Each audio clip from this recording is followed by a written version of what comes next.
Un mūsu nākamais runātājs ir Eurelectric ģenerālsekretārs Kristians Rubijs. Viņš mums ir sagatavojis ierakstu par Eiropas progresu ceļā uz elektrifikāciju. Lūdzu, video.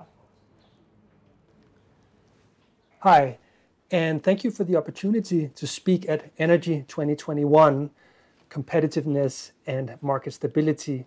I think the title of the conference really points to some critical elements that we need to be especially aware of in this exciting time for the energy sector. In Eurelectric, we call the 2020s the electric decade. Why? Well, basically because Europe's success with regard to the Green Deal is very, very closely and inherently related to the electricity sector. In order to decarbonize the European economy, we have no choice but to electrify a lot of the energy use with a view to ensuring that we ultimately depart from the use of fossil fuels. For us in the electricity sector, that is a fantastic opportunity. Over the next decade, we will be working much closer with the transport sector, with heating, and also with industries that need clean energy for their processes. It also is very clear that such a big challenge or such a big opportunity also comes with some challenges. We need to do a lot in a very short time. At European level, we need to deploy 500 gigawatts of new capacity. That corresponds roughly to half of the European electricity system as we know it today. So the deployment pace we need to strike is really stunning, frankly. And we need to make sure that we can advance at this pace in order to deliver the clean electricity for the end-use sectors. At the same time, we need to roll out the charging infrastructure for the electric cars. We need to change heating systems where they're still dependent on fossil fuels. And we need to work with the industries to make their processes compatible with electricity. A few things are still standing in the way of success, frankly. And the title of the conference points to one of them, and that's market stability. Markets, clear investment signals, clear frameworks are really, really important for the success of the energy transition. It is important for investors to know what they're going to get in return so they can weigh risk and return. Only that way can they put their money where the investments need to go.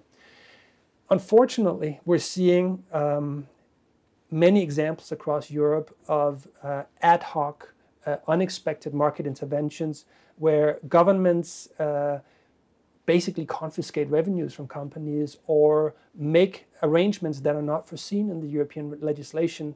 That is poison for the investors, and that is a clear recipe for avoiding investments. So clarity on the market rules and following those market rules and a fundamental general rule of law are the basic principles on which all the rest needs to stand. Now, it's also clear that the markets does not always do everything we need, and especially in a time where we're facing such huge challenges as posed to us and, frankly, entire mankind by the pandemic. The pandemic has forced us to think new in many ways. For instance, this speech I would normally give physically to you in the same room. Today we do it differently, and we have to think new in the companies, in governments, and privately in order to tackle and cope with this new situation. That also means that we need to rely on the recovery and resilience plans for that technology boost and the technology push we also need to introduce some of the new technologies that are needed in order for us to make the net zero, which is a very big challenge and requires new technologies and breakthroughs that we haven't seen before. So I've been very positively surprised, or let's say reconfirmed, to see the Latvian plan and to see how that really is giving a very substantial amount of its money to the climate efforts. I want to mention a few other things that we need to work with in order to tackle the obstacles that are standing in the way for success in the electric decade. One key element is permitting. When we need to deploy so much new capacity, it's very clear we need to have clear permitting processes. We need to make sure that we stick to the timetables set out, and we need to make sure that we have the sufficient human resources in the ministries and the public services to deal with the applications and the permitting procedures.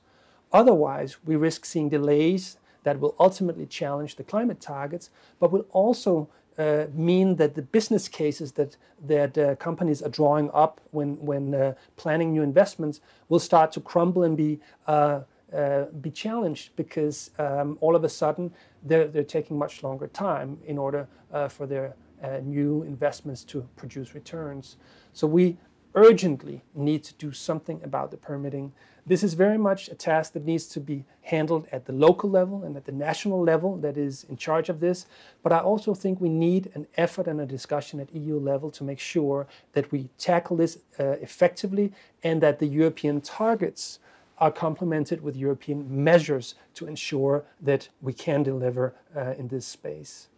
And the last element I would point to is another very important barrier, and that's the grids. Now, the new electric world that we will have, or at least see a very significant part of in 2030, is one where we have much more decentralized generation capacity, wind plants, solar plants, but also where the demand side is very different, where we have millions of heat pumps, where we have millions of electric cars. That means that the grids will play a very different role, especially the distribution grids. The distribution grids will be handling more complex flows. It will be handling much more load, and it will be serving customers in a very, very different way than it does today.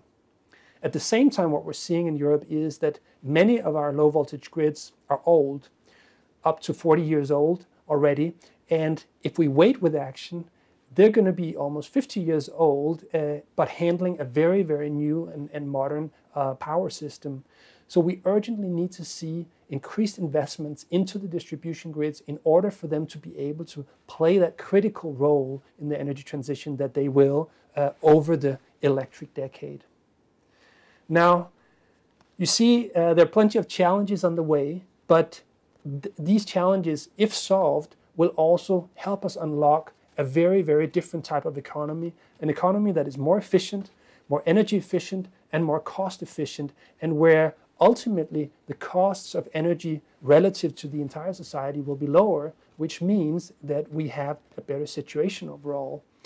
That will also help us with our competitiveness, which is one of the key topics of this conference.